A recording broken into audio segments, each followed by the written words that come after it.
What's up, everybody? This is a special guest episode with my pal, returning guest, Cecil Porter. What's up, buddy? What's up, man? So we're gonna try something new. Last time you were on the show, we talked about art. We talked about motivation. It was pretty much like your whole story. We went through it, and you had a really inspiring story about like not giving up and working hard. And as I've said last time you're on the show, it's like you're one of the most like hardworking and creative people I know. You're just like nonstop making stuff, like constantly, and it's super like admirable. So this time we're going to try out something new. You're going to be painting something, and I'm going to be painting something. And if you guys are listening to this in podcast format, you can go rewatch it or watch it for the first time on our YouTube, youtube.com/Ransig. And as we talk, you can watch us paint. So, or you can just listen to us talk. Either way, it's going to be fun and interesting. So, all right. Okay. Now I got my thing up here. So, man, so much craziness has happened since we last talked. So, Yeah, I mean, yeah, a lot. Go ahead. No, just a lot of stuff. Just everything crazy has been happening, man. It's everything has changed. It's all changed. Yes. So, I mean, I guess my first conversation starter is like, how are you handling this quarantine business? Our completely like structures of life and everything has just completely changed. As far as the quarantine goes, nothing's really changed for me. Mm-hmm. I mean, I'm just every day. I'm pretty introverted, so every day I just pretty much spend doing art, anyways. Mm-hmm. The only thing that sucks now is that I'm not getting paid for it. Yeah. Now I hear that. It's weird, yeah, because like Randy and I, it's like it's not much different for us either because I don't know, when you work from home, we're sort of hermits anyways. Yeah, totally. Yeah, I think the downside is I don't know, the schedules are a little bit more screwed up because Ashley's home all day, so everything's just a little bit more screwed up. So my hours are different, than what I'm used to working. Mm-hmm. But it's still putting in the same amount of hours every day. I don't feel like any of that's changed. Yeah, I think for me it's weird because like knowing that I can't go out is sort of makes me feel more stir crazy than I normally would. You know what I mean? Yeah. I think, and it's like, I don't know if I'm just like feeling the collective whole as, just everybody's feeling all cooped up now. But yeah, it's weird because normally I'm like, I don't know, I stay home. The thing that's been a little bit weird to me is that I always complain about never having enough time to do anything. And now I got more than enough time to do everything, but I feel like my drive has dropped. Interesting. I don't know if that's, yeah, I don't know what it is. I mean, I think a lot of it is I've been bummed out just because of the economic impact of all this. Like obviously I'm not making any money now. And then even if, like, let's say we all get to go back to work on the 30th, it's not like there's going to be a line of people trying to get work for me immediately. Mm-hmm. When you're in an industry that I'm in, you're a luxury. Nobody needs to hire an artist or anything. So I'm kind of like, how long is it going to take even after all this settles down before I start getting work again? Yeah. Yeah. I've been wondering too. It's like, people always need art during dark times, but I mean, I guess it's still too early to know how it's really going to affect me. I mean, I just got a sculpture commission like yesterday, so that was super rad. So there's people out there like still wanting to spend money on art, but it's just, like how long is this going to go? And, I think the longer it goes, is that going to drive people to want art more or less, I don't know. I haven't made a penny in 3 weeks, so it can't really get any worse for me. It's just going to continue down this road until it's not. I think it's interesting because I have a lot of friends that are sort of, it's forcing a lot of people to branch out and figure out new ways of making money and get creative. Like, I know a friend, Sin, she's a dancer, and now she started doing like dancing, virtual dances, and like that seems to be like working out for her, which is cool.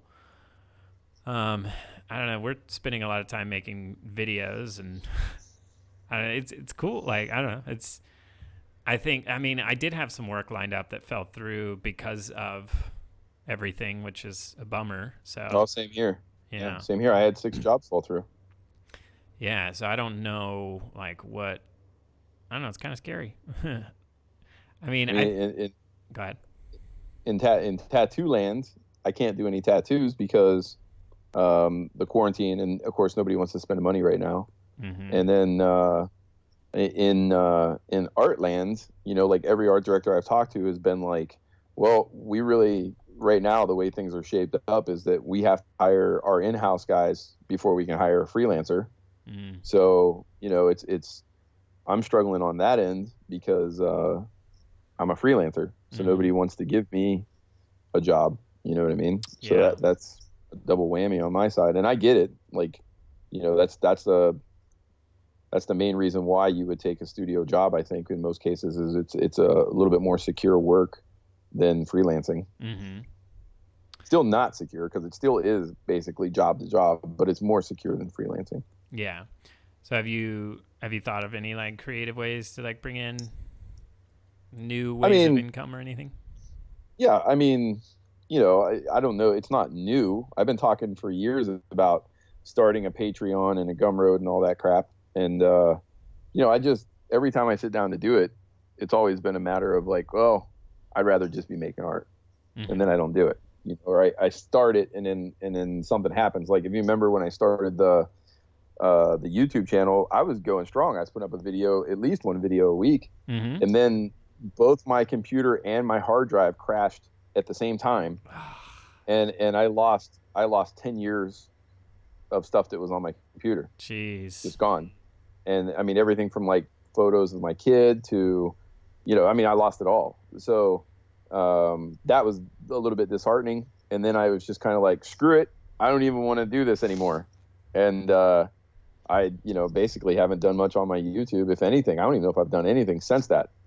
Because originally, you know how it is with YouTube, man. You got to build up content so you can continually post, because if you miss a week, people, kind of take it out on you. Mm-hmm. And so I went back to, recording stuff to post, to try to build up my catalog again. And then I never really did anything with it. So now, because of all this, I don't really have an excuse. Mm-hmm. It's like I have no income coming in, so I have to do something to make income. So trying to put together tutorials, do the Gumroad thing. And then I've got about 8 or 9 videos already for the Patreon. And I still have to record audio for like 7 of them. And then I'm going to start, loading I'm going to aim for 2 videos a month on the Patreon. And then hopefully, get some income coming in that way. It's not a lot of money though. You know what I mean? Yeah. Like I only know a couple people that quote unquote make their living off of that stuff. And most of them live in cheaper states than I'm in. So, it's things that are good for supplementing your income, but it's not anything that's going to replace my income, you know? So that's a permanent problem I got to figure out somehow. Yeah. Which, speaking of which, the drawing that you are currently doing, if you're going to put that up on your Patreon or Gumroad or something for a tutorial? Yeah, it'll be on Patreon. It's the femme fatale from my comic. I'm just coloring in some sketches of her face. Nice. Just to try to get a feel for the character a little bit better and whatnot. Which and comic? I just, I figure for Applejacks. Cool. You want to explain that a little bit? Applejacks is just it's like a crime noir based in the Lovecraft universe. Nice. So, it's like a crime noir / cosmic horror. Yeah, dude. Any of the panels you've showed me yet, I love it so much. Like, yeah, I'm killing myself on it though, man. I'm doing dumb stuff because, like, I'm a little bit anal about my art. So really, I should be going in and doing like, you really only. I mean, there are guys who do more than this, but you really only need one establishing shot per page. And I'm doing like full-blown backgrounds for every panel. I'm doing like 3-point perspective for every panel. And like that kind of stuff is really sucking up the time. But it's going to look awesome, you know? And that's the thing. Like there's books that are like that out there that I love. Like there's a noir book called Black Sad. I think I want to say it's made in France. But the guy who does that, man, like he's just, I wouldn't say it's definitely not 3-point perspective for every panel, but I mean, more often than not, the panels are fully fleshed out. You know, it's like full backgrounds and everything, and I love it. Mm-hmm. You know, and you could definitely tell it's a labor of love kind of thing, and there's not a lot of books to do that, and that's one of the advantages you can have by doing your own book and not like being beholden to a monthly schedule. Like, you know, when I was doing stuff with Marvel and things, is you have so much more time to put it in there. But then the downside to it is that you're not getting paid until it's done. Yeah, it's true. Dude, I love your, like, I love a lot of the stuff I've been seeing you from lately is like a little bit more like cartoony and, you know, loose and flowy. And I'm digging that. I like it. So I don't know. The whole time I was in, you know, I hate to be told what to do. Yeah. The whole time I was in school, they were telling me, like, you need to loosen up your style. You need to, you know, let go of the detail, this, that, and the other. They did not mean what I'm doing. They meant a little bit more like impressionistic kind of fine art stuff, right? Uh-huh. And I didn't want to do it because they were telling me to be honest. And I know that's a stupid attitude to have, and I didn't mean to have it, but in hindsight, I can be like, well, I really did fight against that, you know? Uh-huh. And you know, part of that is I didn't want to change my style. I didn't go to that school to change my style. I went to that school to try to build up my weaknesses. Uh-huh. But there are things about my style that I like and things that I'm known for. Like I get jobs because of how I use color. I get jobs because of my attention to detail. Like that, those are things that clients and art directors point out to me. So I didn't want to lose that. Uh-huh. But then right before all this happened, I got a job doing like brand design basically for a cereal company. Uh-huh. And I don't know, honestly, like why they would choose me, because it was all animated style stuff, Uh-huh. which I have zero experience at. But I also hate to turn down jobs. Uh-huh. And so I was like, yep, oh, I totally can do that. No problem. And so I had to like really fast learn how to do like an animated style. And as I was doing it, I think just because I like to learn new things, and this was so different than, I mean, because I've pretty much worked in either a very, like a pretty realistic comic book style, or just in you know, photorealism Mm-hmm. for pretty much my entire career.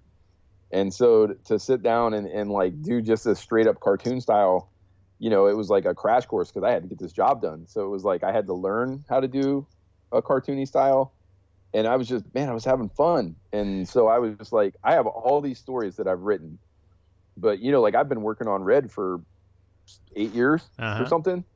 And that's because it's all in a realistic style. It just takes a buttload of time for me to do that style. Mm-hmm. And so I was like, man, what if I retooled some of these stories and did them in my animated style and just seeing what happens.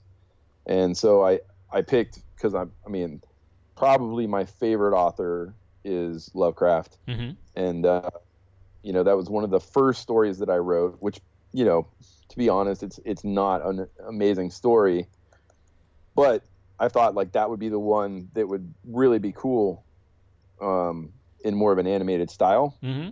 You know, as long as I kept it real as far as like the content goes and not slapsticky. Like there's a book called Chew, and but maybe even that's not even the best example, but I'll use that one anyways. There's a book called Chew where it takes place in an alternate universe where the FDA is the most powerful government agency, and you're not allowed to eat chicken and stuff, right? So Okay. they chicken is like the worst thing. And so they have an agency set up for it. And the people in this agency to like bust the people who are doing like the illegal chicken smuggling and all this. I'm butchering this story. But anyways, the people, they can eat like corpses, pieces of dead people, and they can see like their past, their how they died, everything that happened to them. They can see all that stuff. Okay. And so it's pretty dark. I mean, like there's times where like, you know, they have to eat like cremated ashes of people, and so it's drawn in a very cartoony style. Uh-huh. And because of that, and this has been used in other mediums too. This isn't like a new trick, but because of that style, it adds like a lot of levity to it, and it never really feels like grotesque or anything. It just makes it like just kind of black humorish. Okay. And because there's a lot of like really evil shit going on in Apple Jacks, I thought, well, that'd probably be the story to try it with. Mm-hmm. And as soon as I started doing it, I was just like, man, this is fun. This is really, really fun. And so that's it. I just ever since I've just been doing Apple Jacks in like that over the top kind of animated style. Yeah, I would say like that's it. It really shows that you're having fun, and I think that's the immediately apparent. Says. Yeah, that's what everybody says, which is surprising to me. But I like it. I like that because I've never heard that really about anything that I've done. So it's cool that people were like, man, you can just tell if something about this art is fun to you. And I do love cartoons. Like I think we talked about this last time, but if you remember, like I used to try to do like a fusion style, and then I got that critique by Neil Adams, and he was basically like, don't do this, just don't do this, and kind of was like, you need to focus on a realistic style because you can tell that's where strength is.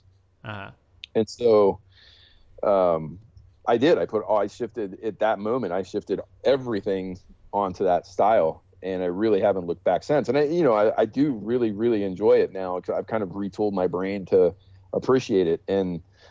But I haven't done another style. But so this, even though it's more of an animated style and less of a fusion style, it still does kind of remind me of like, man, remember when I used to want to draw like this? And so it's been a lot. Well, I think it's cool to think about that because it seems like, he told you that. It's like, it sounds like it's exactly what you needed to hear at that time because, it made you like dive into realism. Today. Yeah, I wouldn't be where I am today if it wasn't for him because I didn't focus on realism because it came easier to me, and I think I kind of took that for granted. And then it wasn't until he really kind of pointed it out, then I kind of like went back and, he sort of did that whole, you want to do this style that you suck at because you suck at it. And you need to stop thinking like that. You need to focus on the things that you're naturally, able to do. But I feel like with this animated style too, like I've been sending you the videos and stuff of the sketches that I've been doing, and like the one of me and then the one of the girl. I think I sent you that one, right? The one that I just did of the girl with all the pink and stuff. Did I send you that?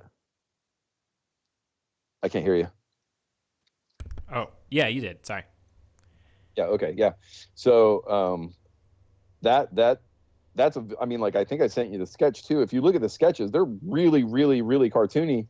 But when I put my rendering over top of them, they take on like a more realistic feel, and I kind of dig that style. I think it's really cool, and I haven't really seen that done too much. And so that's how I'm going to do Apple Jacks, and I like it. I think it's neat. I think it's a neat combination of what I'm learning to do with what I'm already proficient at doing. Mm-hmm. For sure. Oh man, yeah. So just thinking about like this whole like quarantine and the economic impact and stuff. Like I don't see if it. I mean, there are some estimates as like 18 months or like over a year, and it's like I honestly don't see a way out of this if they don't pass some kind of like rent, like like if the big banks can't like. I don't know. Like, how are people going to pay their rent eventually, I don't know. The thing is like I talk to a lot of my friends in other countries, and it seems like they all have like complete deferrals over there. Yeah. Where it's like, hey, we as the government told you that you're not allowed to work, so don't worry about your rent, don't worry about your utilities, don't worry about any of that stuff. Yeah, so and it's like why are we not doing that here? And it's because like I think it's because like it's just big bank cronyism, man. Like it's seriously like if you do any amount of digging into like corporate America and stuff, they're trying to squeeze the fucking penny out of every single person that they can. Like and if you look at it too, it's like this what do they call it? The stimulus package or whatever. They're just like. I watched the fucking press conference, and the dude basically got up and he's like, you can all rest at ease, America, because we're going to give you $1,200. And I'm like, are these guys so out of touch that they realize that like that's not even half of most people's rent? Dude, it's You like, know, honestly, like, it's a joke for California. Like, that isn't even a fraction of our rent. It's just like, no, it's a joke for here, man. yeah. Like that is half of my rent for my apartment. That's all it is. And it's like that doesn't help. And then I of course I tried to do the unemployment thing. You have to swallow your pride right now. Yeah. And I got denied. Yeah, I can't get I signed up for it. I don't know if I don't know. I haven't heard anything yet. So it's like, yeah, I don't denied expect. like What's yeah, that? I got denied like almost immediately. By the next day, I had an email telling me that I was not qualified. Oh. And I called, and they were like, "Yeah, in your situation, I said I thought there was exemptions for, like freelancers and stuff like that." And she was like, "Oh, there are, but it's only a percentage of freelancers that are going to get covered, and I don't fall into their little whatever the category is that you need to fall into to be qualified." Jeez. Yeah, I wouldn't be surprised if I get denied too, because it's like, I don't know. It doesn't seem like something that I'm gonna get. And dude, it's crazy because like so many, like over 6 million people, probably more now, have applied for unemployment. And most states are still on, all of their unemployment systems are still on this super outdated COBOL coding system that's like 60 years old. Yeah, and it's now they're like trying to get people to sign up on like. Yeah, they're trying to get people to sign up on like a browser or whatever it is, a server that like doesn't even exist anymore. Yeah, and it's like they're scrambling to find coders. If you see me keep looking over, if you see me keep looking over to the right, it's because I have you on that computer, and it's just like a habit. Because well, that's fine. We only see like a tiny little bit of your face. It's okay. That hurts my heart. Oh. But yeah, it's like. That's what my mom used to say too. As long as I only have to see a tiny bit of your face. Yeah, I don't know, man. It's rough right now. Like I have multiple friends who have also tried to get unemployment, and they either haven't heard anything back or have been denied. And I'm like, this thing about helping the freelancers, boy, I sure ain't seeing it. Yeah. I'm sure there are a lot of freelancers out there that it is helping, but for some reason, the artists that I know, myself included, we seem to be exempt from it. And I'm like, I thought that was what it was for. Yep. Yeah. I'm it's just the whole situation just seems like a powder keg. Like, I don't know, man. Like this doesn't seem sustainable. I know personally it's not sustainable if I can't start getting work soon, like. No, that's the thing. Like, I don't know when I'm going to be able to get work. And it's like, yeah, they can't evict me right now. But when this is all done and over, they're going to expect me to start paying immediately. Yeah. And they're not going to understand, like, hey, because what I do for a living is a luxury, I may not get work for a couple months. They're not going to understand that. They're not going to give a shit. Yeah. The fucked up thing too is like, here's an interesting topic. Is like a lot of people think that artists don't have real jobs, but like now that shit hits the fan and nobody has anything to do, what's everybody doing? Watching Netflix, like reading books, like all like you're enjoying the arts right now because like you have nothing else to do. So it's like if we weren't like creating things for you guys to enjoy and do, like you'd be losing your fucking minds right now, Yeah. The thing that I say to everybody when they want to, kind of have that art is an important sort of mentality is like, no matter what you consume, there's an artist involved in the very early stages. I don't care if it's buying a tampon. Somebody designed that. That's true. I never really think about the that. box that they come in, the box that the fucking tampons come in. It doesn't matter what it is. There is an artist involved in the process, and it's like, every aspect of everything that you consume, there was an artist involved, and you want to act like it's not an important career, and it's like, man, if you're good at this job, there are people who will see value in it. But boy, the general populace, they just treat it like, hey, this guy's just trying to make a living off of a hobby.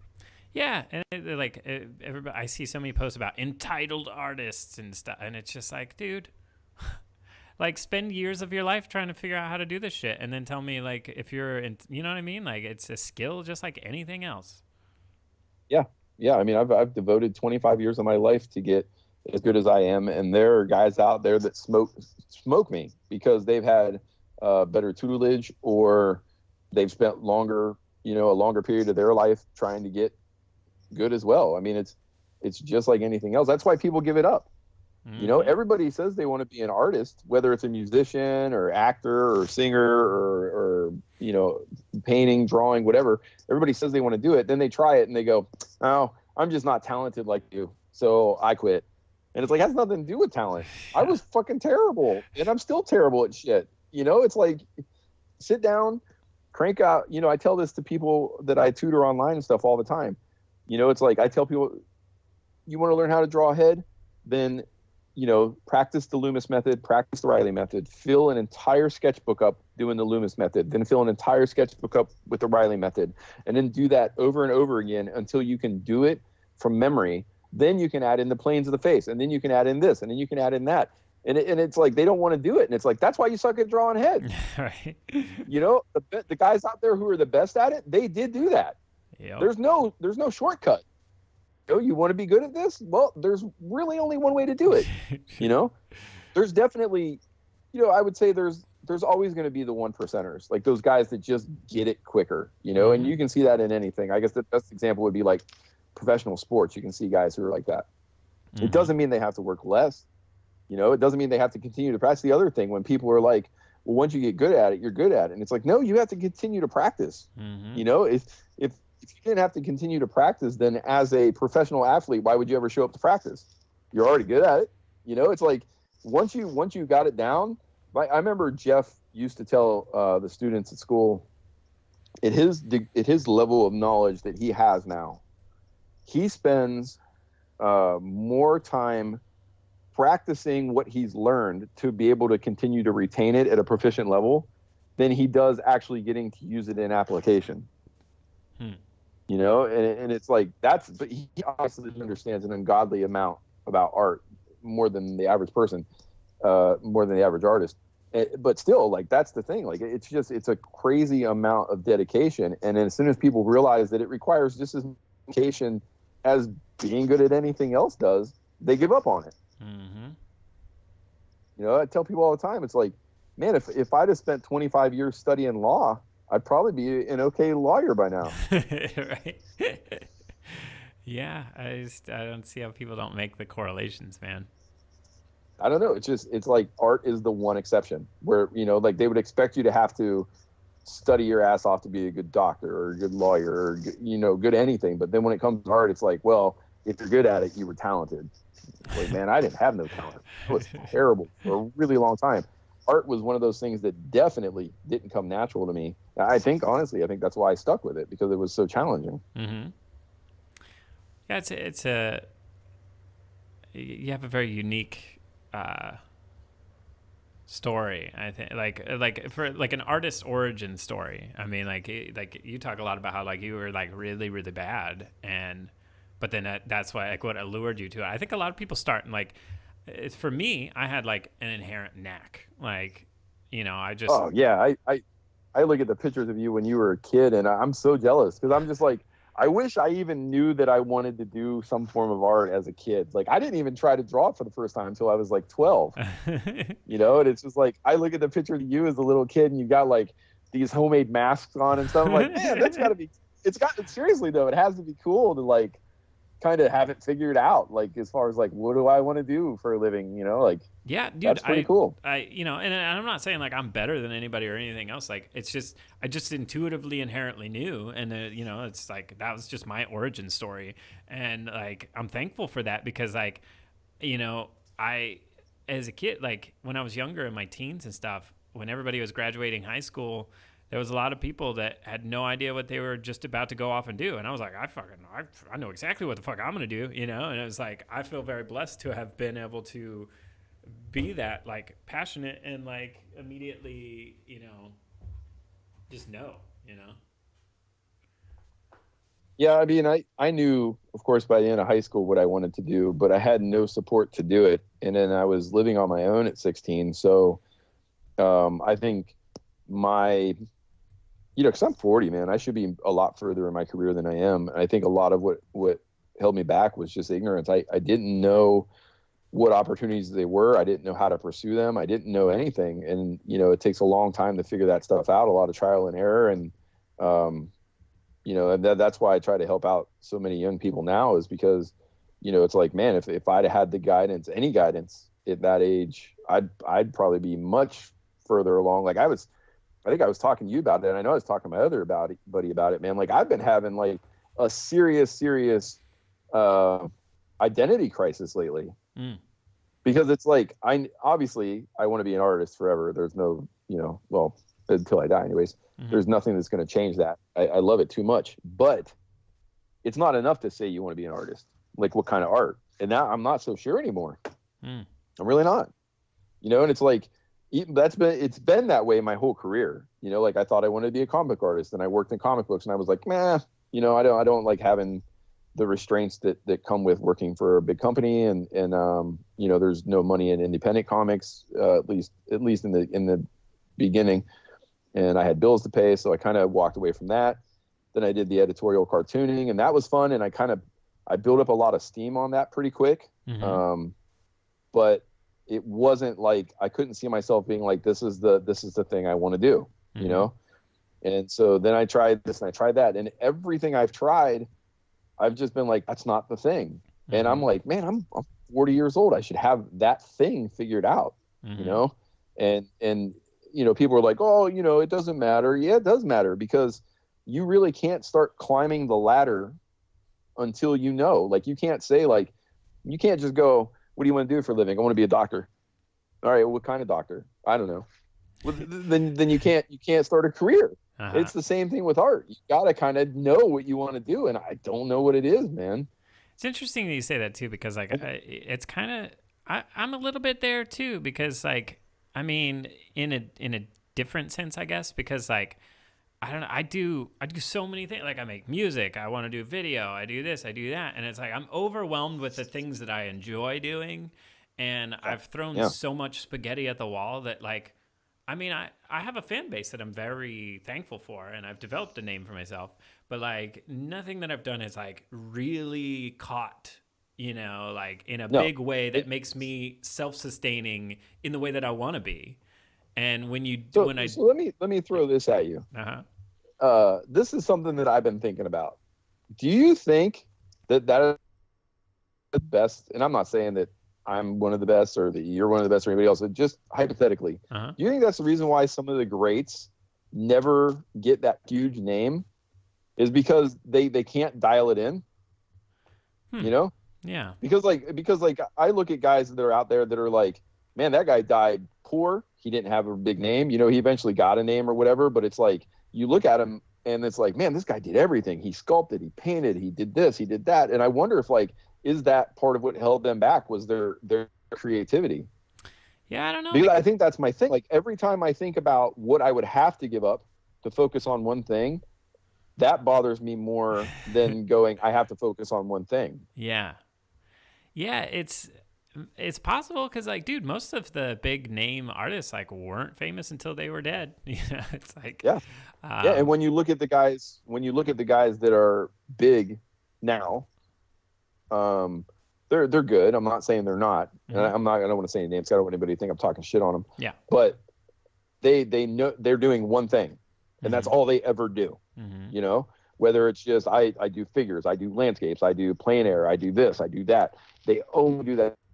And it's like, I wonder if you really have to do that if you want to make it. Yeah, I don't know. It's tough because, even like right now, like I'm like doing digital art, and it's like I'm not known as a digital artist, but I'm really enjoying doing this digital art. And it, like, I guess where I'm at is like, I gotta keep following, I guess, my intuition, I guess, it's like, I feel like, I don't know, I feel like I'm really finding, I think what we have to do, people like you and I, is like, we got to keep doing until we find the groove of, I feel like you just know it when you find it. You know what I mean? Like, I don't want to have the... I don't know. Well, sometimes I don't know that I haven't found it. Sometimes I think what if my thing is just doing everything? Yeah. But Well, then so that could be a terrible thing, because that could mean like, well, then you're never going to get successful. true, but I mean, but also like, I wouldn't want to categorize that or think about doing so many things in that way. You know what I mean? Like, I wouldn't want to think that doing too many things is setting yourself up for failure. I think if we're enjoying what we're doing, I think that we just have to keep doing it until something sticks. You know what I mean? It's like, I don't know, the universe I don't know, it has a way of working out. And I think, you know, people that always follow their passions, like pretty much every success story is always the same. Like, you know, I was doing this, I didn't think I was going to make it. And then all of a sudden one day, fucking Well, everything right, changed, you know? right. But um, not working your ass off and not pursuing your passions will lead to failure. But Mm-hmm. working your ass off and pursuing your passions does not necessarily lead to success. True. And so that's the thing. If so, there's a lot of guys out there that bust their ass and work as hard as they possibly can and never make it. That's And true. it doesn't always come down to the fact that they're not good. So, I mean, you know, you want to stay optimistic and you want to say those rainbow colored things, but that's also a bit of a fallacy. Like, you can't just say, well, as long as you work hard and stay passionate at something, you will absolutely achieve success. It's still very unlikely. You're just more likely to that way than you would if you didn't attempt at all. Yeah. You know, well, I mean, since I've gotten all like quantumly spiritual, I'll call it, because there is like actual science that I mean, when you and I first met, we talked about, you know, like law of attraction type stuff. You know, it was like intuitively something that we had learned in our lives. If we kept this resonant feeling and passion, something always gave way. You know what I mean? Um, and I think through experience, like we've both learned that that's how it works. Even though sometimes, I mean, when you're in the thick of it and you're not succeeding, it feels like it doesn't work. But you know, in my entire life, it's always eventually worked if I just kept at it and kept the mindset that it is going to work. And I wonder if that's the difference between like successful people and people that don't succeed, is if they eventually lose that. Maybe because like when I was talking about like quantum spirituality and stuff, it's like the universe, the way I look at it, is like an open objective field, and it reciprocates commands that you put into it, but you have to give the right ingredients to the universe for it to return on your investment. You know what I mean? So I wonder if it just comes down to people that don't succeed, is if they were almost there, and then if they would have kept going, they would have, and if Well, I think that's absolutely it, but that's a different point than what you had said originally. Like, the the difference would be, if you don't put it out there in a positive way, that doesn't mean you're not going to be successful if you're still busting your ass every day. mm-hmm. I don't think I think that's a fallacy to think that way. Mm-hmm. But the thing is that people who don't put it out there in a positive way are going to, just because of the psychological damage it's going to do to them by not trying to stay positive and not thinking that way, are probably going to give up. And Mm-hmm. that's going to lead to failure. Mm-hmm. And there is tons of times where you've seen a guy who was just about there and finally gave up for whatever reason and then didn't make it.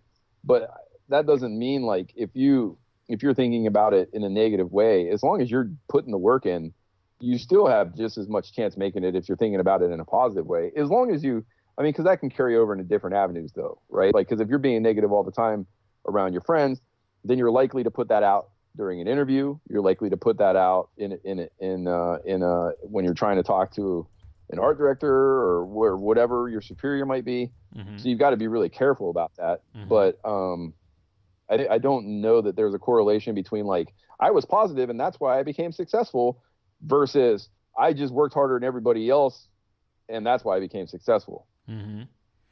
I think the only correlation would be the psychological side of, if you're just negative about it and constantly going, I'm never going to make it, I'm never going to make it, well, then you're going to be more likely to give up for sure, because, you're going to just wear yourself down. Mm-hmm. Well, it's weird because like I'm in this boat where it's like I'm learning a lot of things that are like turning the way I view the world upside down when it comes to like spirituality and stuff. And I don't know, man. I feel like there is I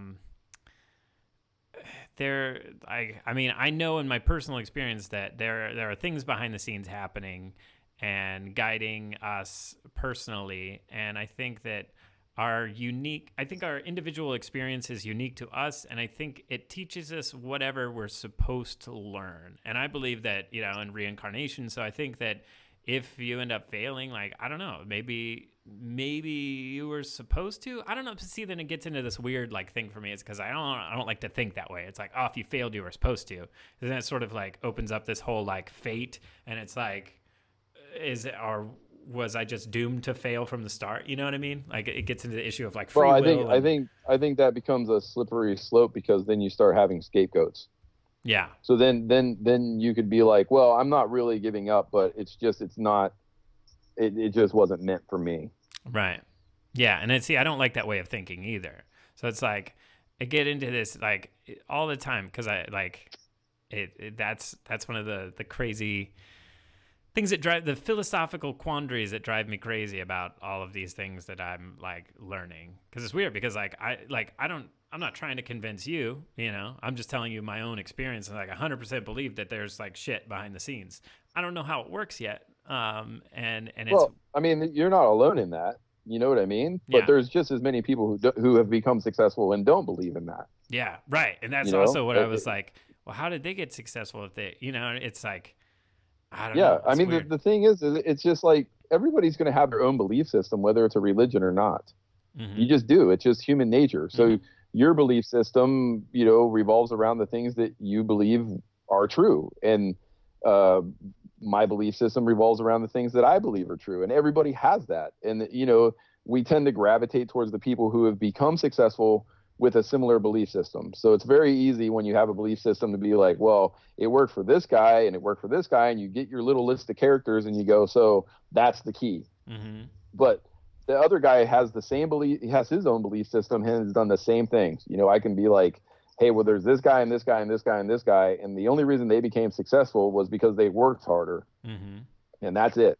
Not because they willed the universe or not because of this and not because of that. Mm-hmm. Just it all came down to working harder and doing it longer.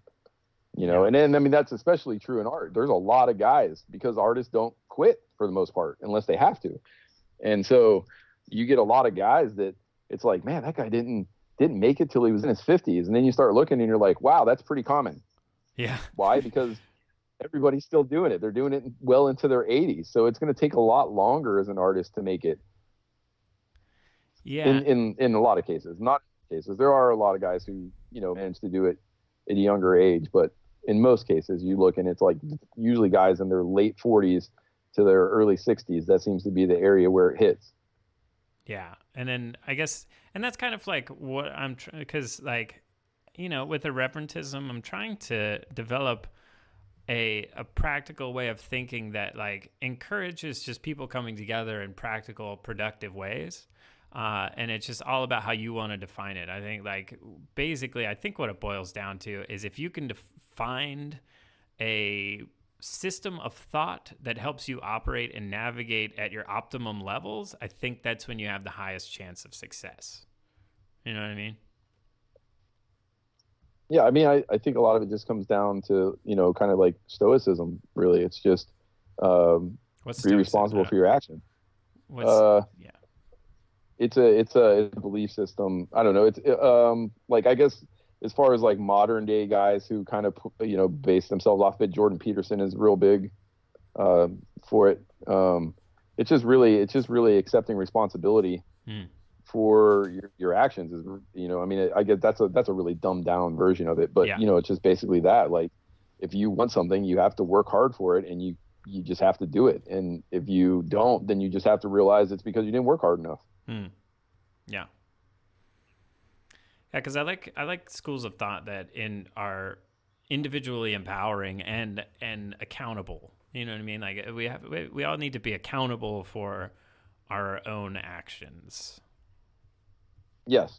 Yeah. And I think that's the thing too, is like a lot of times people think I'm good. How come I haven't made it? And then you look at it and it's like, well, being good isn't enough. You're not really out there putting yourself. You're not really, and I fall into this category too because the world has changed. Mm-hmm. It's a technological world, and I see artists that, a lot of artists I would classify as like falling into kind of a mediocre category, and they're making bank because they have turned around and they've done well on social media. They've done well on things like Gumroad, Patreon, YouTube, and every one of these things, comes together, adds up, builds them a fan base. They launch Kickstarter, the Kickstarter stuff. I've seen it and I know it. And yet I still fight it. And so I'm as responsible for it as anybody else. It's why haven't I started a Gumroad and a Patreon, even though I've been talking about it for years? Mm-hmm. Why have I not been active on YouTube, even though I've been talking about it for years? Yeah, I think if we I'm just as guilty of it as anybody else. Yeah, I think if we get really honest with ourselves, if we really do some self-reflection and introspection and stuff, we see that like there are always things we could be doing better, And I think you really just got to be honest with yourself. It's like, am I doing everything I can be doing right now? I don't think anybody ever is. Yeah. No matter how hard you push, you can always do something else. I guess so. I think that. But then that leads to burnout. It's like you have to balance like burnout for some people, there's plenty of people out there who, do the 18-hour a day, 7-day a week thing and never get burned out. And are wildly successful because of it. Yeah, and it's interesting too because I feel like I'm somebody that can definitely get burnt out, but I feel like you are somebody that definitely like can just like go and go and go, like, Yeah, I'm not a great example though because I'm not wildly successful, but there are guys out there who are well documented for sleeping 1 or 2 hours a night, working all day long, never getting burned out, and just crushing it. Yeah. Well, I just mean, I mean, everybody's different. I know guys. Like I used to think it was lazy, to be honest. But I know better now. But I know guys that will work 5 or 6 hours a day, and that's it. They're done. Mm-hmm. And I'm just like, what? That's fucking lazy, man. Like you're never get anywhere. And then now as I get older, I realize that no, it was just. These guys have realized that they are putting their best work out for 5 or 6 hours, and then their work starts to suffer after that. It's not that they don't want to keep working. They've gotten smart enough to realize that, like, I'm not working at the top of my game. And if I'm not working at the top of my game, that's going to end up costing me in the long run versus just stopping now. Yeah. I pretty much, like, I've realized, like, I think that's a good point for artists too, that people should realize. It's like you have to start to understand your own personal workflow. Like, are you a person that can like never get burnt out, or are you a person that like gets burnt out? Because taking a break from the work sometimes is just as important as the work itself. Because if you're burning yourself out, you're not putting out your best, and you might be one of the. I find that people that like get burnt out, they work sort of like quicker and more productively if you actually take that break than if you were to stretch it out. You know what I mean? Yeah, I mean it comes down to your job, really. Yeah. Because if you're a studio guy, it doesn't matter if you're burned out. You're going to get fired if you don't get it done. Yeah. And you work as many hours as it takes, or you're fired. But if you have the luxury of not being a studio guy, and you can kind of set up your own schedules and do your own thing, then yeah, you want to learn to become acutely aware of when are you putting out your best work, because now, especially if you're trying to make it as a freelancer, time does matter, but also you have to justify why are you a freelancer, so you've got to put out as good or better work than the guy who's working at the studio, and you have to get it done in a timely manner. So you really have to start to balance that whole, like, I have to be productive. Sometimes you just have to work up your stamina. Like some guys, they haven't pushed themselves enough yet to build up that stamina to where they can finish a product when it needs to be done. And other guys never will. They just don't have it in them. And in those guys, sometimes it's better to be a studio guy. Mm-hmm. I hope I'm making like points. Like, this is the first time I've like worked and talked in a long time. So I'm like, am I coherently wrapping up points, or am I just like trailing off? I don't know. I mean, it all sounds fine to me. Okay, good. Like, yeah, man. So yeah, well, here's, I mean, you like politics. I like politics until I don't like politics. But what's some of your predictions with like everything that's happening right now? Because I I don't really try to predict anything. I yeah, kind of just I look at the facts that are released from people who aren't in power right now, mm-hmm, and just kind of see what they say. Like we were talking earlier today, with the economic stuff. And it's like, according to the people who are in charge of the money, on like a worldwide scale, they're saying that like 2021 could be an enormous rebound. And when they have their big meeting, their big yearly meeting, that's what they're going to focus on. Um, so I just try to look at stuff like that and try to stay as unbiased as I can. I mean, obviously, there are people I like and people I don't like, mm-hmm, but I try to just look at, uh, as close to the facts as I can and see like, okay, well, this seems to be and that seems to be. Like I told you, we had a conversation about you saying like that Bernie Sanders would, still had a chance. And I told you a month ago he didn't. mm-hmm, Mathematically, he didn't. Like everybody who supports Biden would have to not show up. mm-hmm. And you were like, well, no, he's, showing signs of dementia and he still has a chance. And I'm like, all right, well, that's your view on it. But when you crunch the numbers, it was just literally mathematically impossible. Uh-huh. There was no way that many of Biden's people weren't going to show up. Yeah. And then, like you said, you were bummed because he pulled out. And it's like, well, he should have fucking pulled out, a month ago when he knew he didn't have a chance. And I know why he didn't, because it was more about keeping his voice and his views in the public eye, which is great. Mm-hmm. That's why I donated to Bernie's campaign, was because I never really thought he had a chance of achieving that stuff. Mm-hmm. And I never really thought he had a chance of, even if he got elected, it just wouldn't work, right? Because the way the politics are set up is you have your team on the right, your team on the left, and they compromise somewhere in the middle. Mm-hmm. And the reason why I didn't want somebody who's more of the establishment like Biden is because he's already close to the side I don't like. Yeah, pretty much. So, he might as well be. So what happens is his level of compromise isn't that different than what they want. Yeah. But if you were lucky enough to get somebody who's more progressive in there, like a Bernie or even a Warren, who's I'm not super crazy about, but whatever, she's more progressive than not. Then you have more room. So it's like going to a car dealership and being like, this car's 50 grand. All right, well, I'll give you 45. Okay, how about 47? Cool. Or going to the car dealership and being like, this car's 50 grand. Well, I'll give you 20. Okay, well, let's settle it at 35. You've gotten closer to my goal with a guy like Bernie or somebody like Elizabeth Warren than you do with somebody like Biden. And that's why I wanted him to win. But, the things that he wants, they're not going to happen. They're just not. It's ridiculous to think they will. It would require enormous systemic changes for that to happen.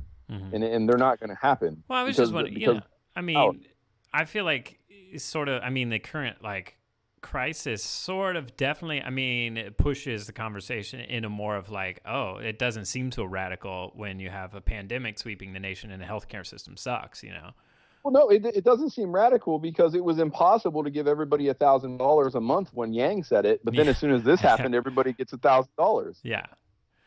So, and it's just like, well, how is that?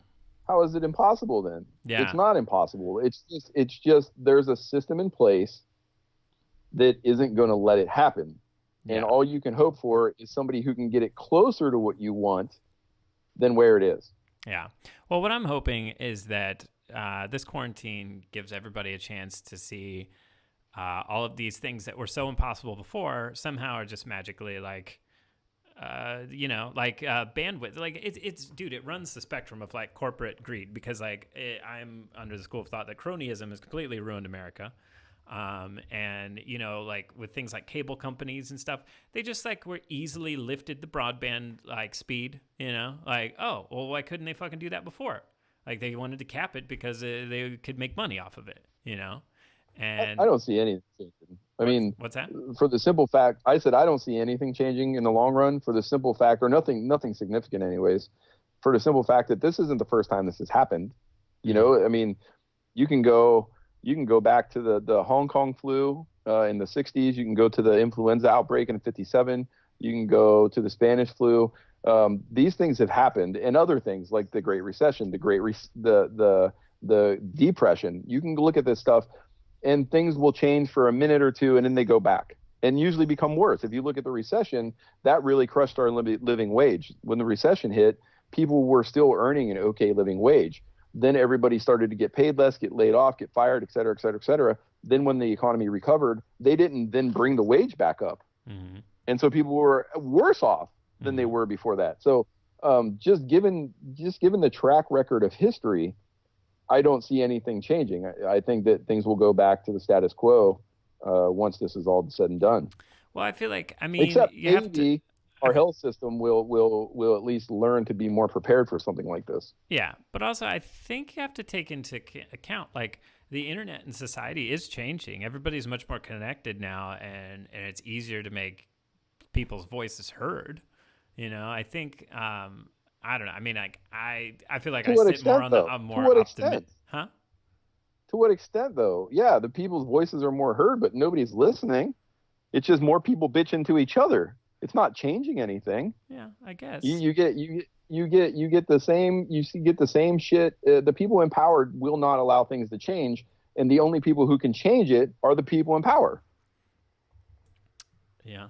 Wow. It doesn't benefit them. It doesn't benefit them. No, I know. In their eyes, to help us. No, that's what I'm saying. Like, there has to. I mean, like, I feel like this. I mean, they're just unfortunate. See, here's where I'm at. Is like this is why I was so bummed. Is because, like, I thought that we were maybe at a timeline where, hey, like, we can all just get our shit together and realize what's important, and then we'll elect Bernie Sanders, and then there we go. Things are going to start getting better. But that didn't happen, and now I'm realizing we're in a timeline where shit's going to have to break really bad, and shit's going to have to really hit the fan before any kind of, like, true revolutionary change is going to happen. And it did break really bad, and it did happen, and nothing changed. Well, what do you mean? If anything, the people in power got more. You can look at the Depression. Nothing changed for the better out of that. You can look at the recession in the 90s. What changed for the better out of that? Well, I'm just saying, see, but here's the thing is, like, each time that happens, we have that historical context to hopefully learn from. See, but we don't. Well, we haven't. Nothing's changed, and they keep repeating the same cycle. I say yet. Okay, yet. I mean, I'm obviously way more optimistic than you are, which is why I like having this conversation. Because, like, I'm not saying you're wrong. I'm just, No, I'm not saying you're wrong. I just look at the history, and I just try to look at how things have played out. And the thing is that every time something like this happens, we willingly give up more and more and more of our rights, and they don't get returned. That is definitely true. That is very true. Like, after 9/11 completely changed the travel industry. Yes. And look at all the rights they've taken away right now with the pandemic. Yeah. And I'm not saying that they didn't need to, but what I'm saying is people rolled over and gave up those rights without an utterance. Yeah. And the thing is like, when this is done, if they were not to give them back, what would change? We so willingly gave them up. If they used the proper rhetoric and convinced us that it wasn't safe to give those rights back, not enough people would fight against it to make a change. There would be people who would, but the vocal minority does not affect change. And that's the thing is, like, in every one of these situations throughout history, when you look at it, people willingly give up their rights as soon as the government says, we'll help you, but we have to do this. This has to be done this way. Yeah. And people go, all right, yeah, fine.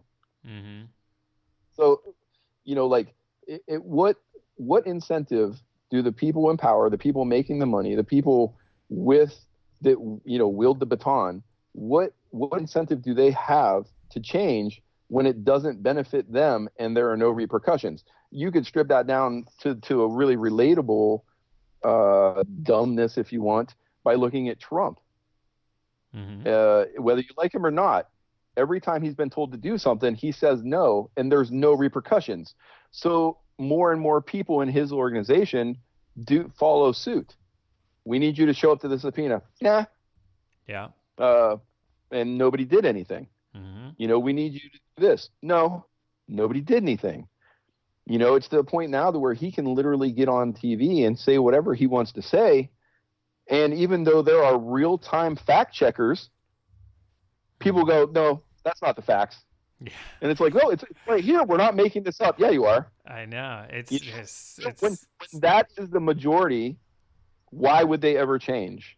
yeah. Why would they ever help? Why would they ever do the quote unquote right thing? Yeah. They have no incentive to. They're getting richer and more powerful with no repercussions by doing the wrong thing. Well, see, here's my theory. Like, I mean, I've tried to stop. I'm not trying to be a contrarian. Oh, no, I'm not trying to be a contrarian.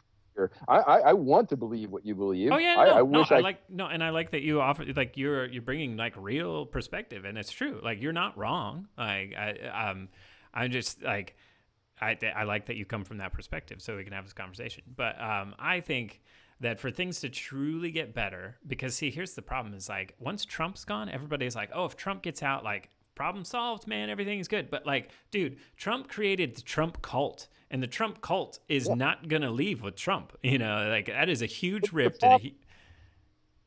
My biggest problem, and the biggest thing that pisses me off, is that people go, well, I'm not going to vote for Biden because the guy is clearly showing mental decline, whether it's dementia or not. Mm-hmm. And at this point, anybody's better than him. And it's like, you're a fucking idiot. And I'm sorry, whoever feels that way, that I might be hurting your Wait, anybody's feelings. better than who? Wait, what's your point you're trying to say? Anybody's better than Biden is what a lot of people are saying right now. And I have a big because there's a lot of people, there are not a lot of Trump people. There's a lot of Democrats, and especially the progressives, are so upset that Biden is quote unquote our man, that they've literally come out, and this is not a small amount of people, and they're like, I'm either not going to vote or I'm going to vote for Trump because I will not let, Biden in because of blank mental decline. He's too corporate already, blah, blah, blah, blah, blah, whatever, yada, yada, yada. Uh-huh. And the problem with that is, fine, Trump's only going to be there for another 4 years, sure. But Ruth Bader Ginsburg is going to retire probably in the next year. Mm-hmm. And then Trump's going to appoint another Supreme Court judge. And that isn't only going to affect my lifetime, but my kid's lifetime, and possibly even some of my kids' lifetime. Mm-hmm. The thing that people need to consider isn't the short term here. Mm-hmm. The thing that people need to consider is the long-term ramifications of having Supreme Court justices or judges that usually stay there until they're dead, and in them being of the mindset of Trump. Mm-hmm. I mean, there are people out there that are Democrats that that women have the right to have an abortion. Well, they've been fighting against that since Kavanaugh got in. You get rid of Ruth Bader Ginsburg, and now you've got a majority of people who can overturn Roe versus Wade. Mm-hmm. The people need to stop thinking on a temporary or petty level of, well, I don't like Biden, so I'm blah. Uh-huh. And then think about the long-term effect here, man. Mm-hmm. I mean, I think Bader Ginsburg is 86, 87. What are the odds that she's going to stay there for another 4 years? Mm-hmm. Just to try to make it so that hopefully a Democrat gets in, and then they can replace her with another, Democrat. Not likely. Mm-hmm. And that's the thing, that people, they throw their little hissy fits because they don't like this guy, they don't like that guy, and it's like, man, you can't think like that. You have to think about what other things can he do. Yeah. Well, also, I mean, I feel like, so here's my problem with the vote blue no matter who, is that it sort of puts like no accountability on the candidate itself. It's like, it's almost like we're treating it like, when you say no matter who, then it's like Biden doesn't have to do anything except not be Trump to win. When if we, as a collective, but I mean, like, well, so my point is like, if we were a collective and we're like, somehow being like, maybe it's up to Biden to sort of like court a wider fan base. It's like, that's the candidate's job, is to try to appeal to as many people as possible. So when you just say that like, you're not Trump, then he doesn't have to do anything. So like, while I totally agree with you about the Supreme Court thing, But also, I think it's sort of damaging, and it always puts us in this lesser of two evil scenario when everybody just says, no matter who, as long as you're not Trump. You know what I mean? Right. No, you're absolutely right about that. But we're not the only side playing that game. There are tons of Republicans who don't like Trump, but go, well, he is the lesser of two evils. It's either him or Biden. Mm-hmm. You know, so it's not like you can't just look at it as it's not a problem that only Democrats or only Republicans are dealing with. It again goes back to we need a huge systemic change that isn't happening right now. It is probably not going to happen in the near future if it happens at all. So we have to play the cards that are given. We have to play the cards that were dealt, whether we like them or not. Mm-hmm. There's nothing you can do about that. You have to look at it. You have to look at, literally, as you said, the lesser of two evils. Who's going to do more damage based on my ideology? And do I like Biden? No, I was 100% in for Bernie, man. But he doesn't play the game, and if you don't play the game, you're not going to win. Mm-hmm. It's that easy, And it's like part of me was like, I wish he would just play the game, get elected, and then do what he wants to do. Mm-hmm. But he won't, and he doesn't need to, and he props to him for sticking to his guns for as many decades as he has. Mm-hmm. But because he doesn't play the game from the get-go, like that's why Biden didn't take anything before Super Tuesday serious. He knew he didn't have to, and let's see. Look, so here's the thing. Even if Bernie would have gotten the majority, if he didn't get the, 1920, then it would have went to superdelegates. Mm-hmm. And almost all the superdelegates would have voted for Biden, and then Bernie would have been out anyways. Yeah. If you don't play the game, you really stand very little chance. Yeah. No, I mean, it's tough, man, because like I want to believe that it's just the game, and that's like it certainly is. But there's so many fucking levels to politics that like we can't even know. But I mean, like, I do know that it's like it is a fact that they cheated Bernie on 2016, the Debbie Wasserman Schultz like bullshit. Like that's just straight up legit, like out there. Like they're like, yep. Nobody even goes against that. Yeah, which is like, I mean, it's like, even Trump talks about it. Yeah. The thing is that, again, it needs a systemic change. You have to have a lot of money to win in politics. And in order to get a lot of money, because the way our system's set up, you have to play the game. You have to accept that PAC money. You have to accept the money. And Bernie wouldn't do it. And, again, credit to him. And the thing is that that's why the people who liked him, one of the reasons. And it's just like, that's great. But, you can see because of how the system's set up, how, a guy like that, or a person like that, I should say, is kind of doomed from the get-go.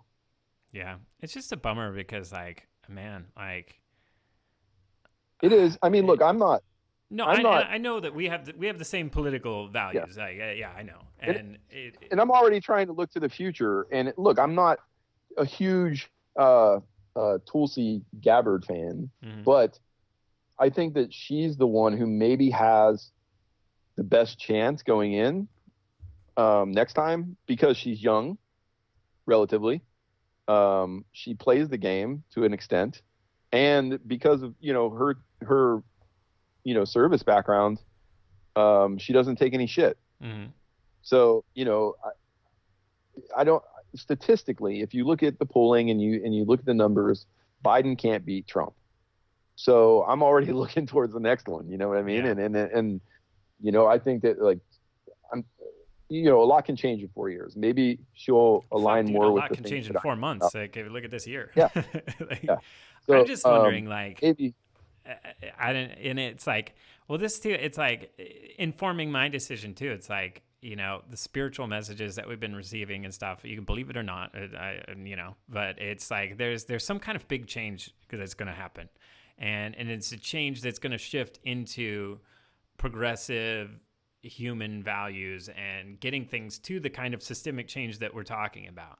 And I don't know how it's going to happen, but I know, I'll just say, I don't know. I believe that something it's gonna fucking blow us all away, dude. Like, you can see that things are just like getting fucking nuts now, like it's like things are pretty crazy, and I think they're only gonna get crazier. And I don't know, I see something happening that is gonna be in the best interests of humanity. I don't know how it's gonna, but I think for that to happen, I think unfortunately some shit's gonna have to break in a very big way, that it's so public and so profound that, because if you think about it, like the only way to solve the Trump cult problem is if Trump has some epically undeniable horrible fuck up that is so public that even his own supporters have to denounce him. You know what I mean?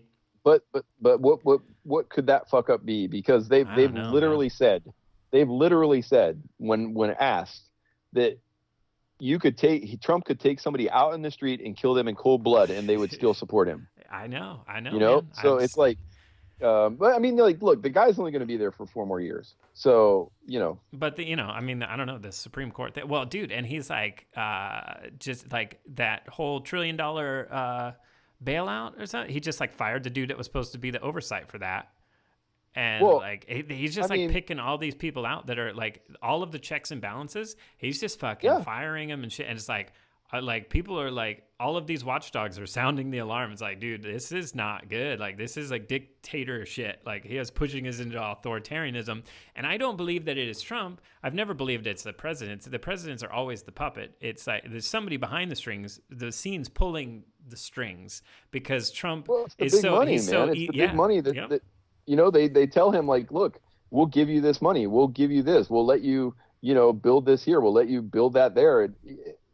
And I mean, he's making decisions that are best for him, just like calling this, the pandemic, originally calling it a hoax and saying that it was, Democrat induced and this, that, and the other. And it's like, now he's doing everything in his power to be like, I never said that. I never did that.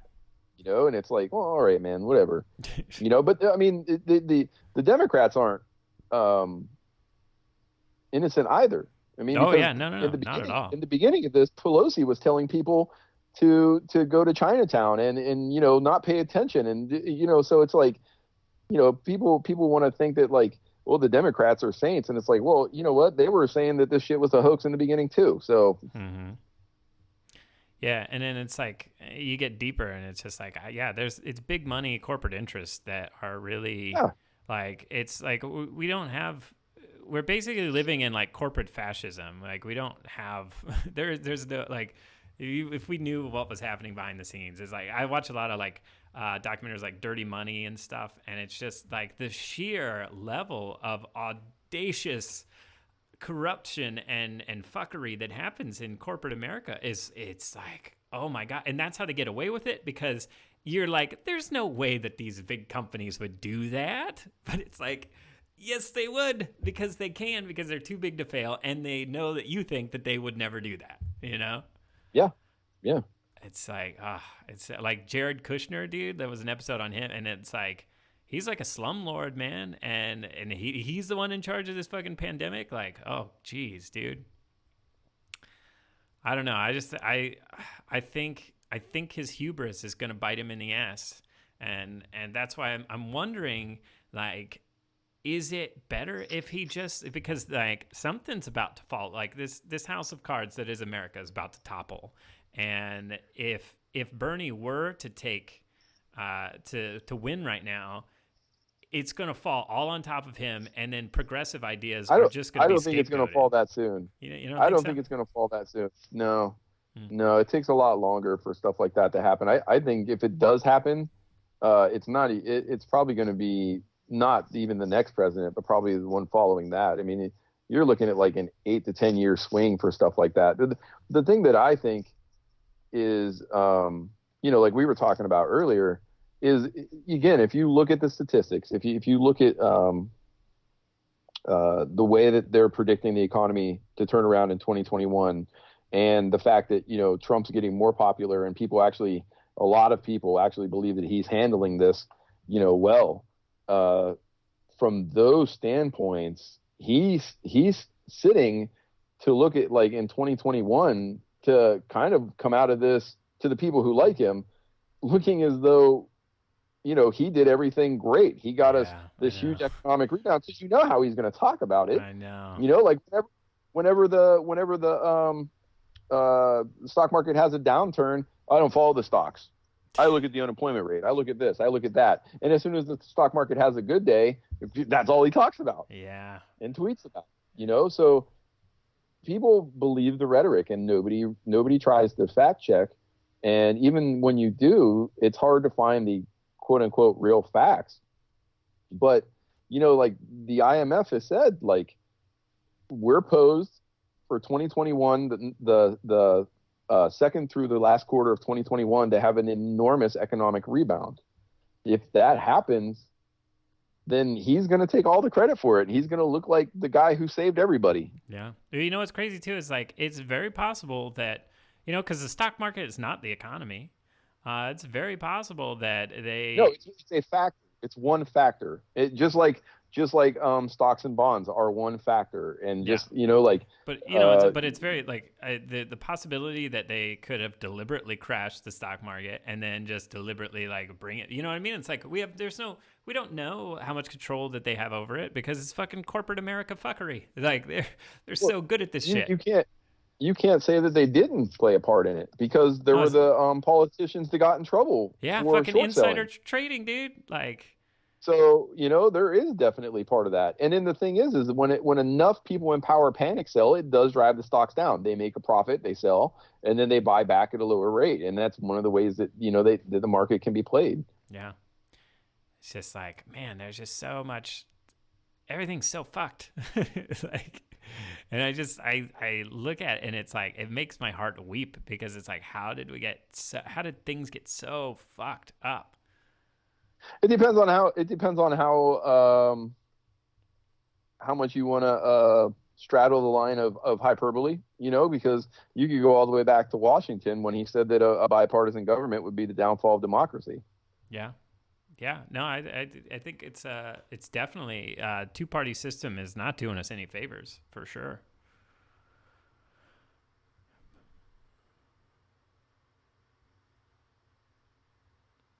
You there? Yeah. Oh, yeah.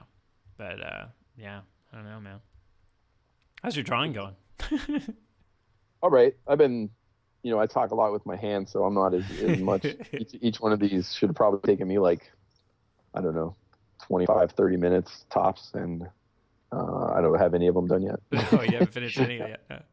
No, I'm jumping around a lot though, too.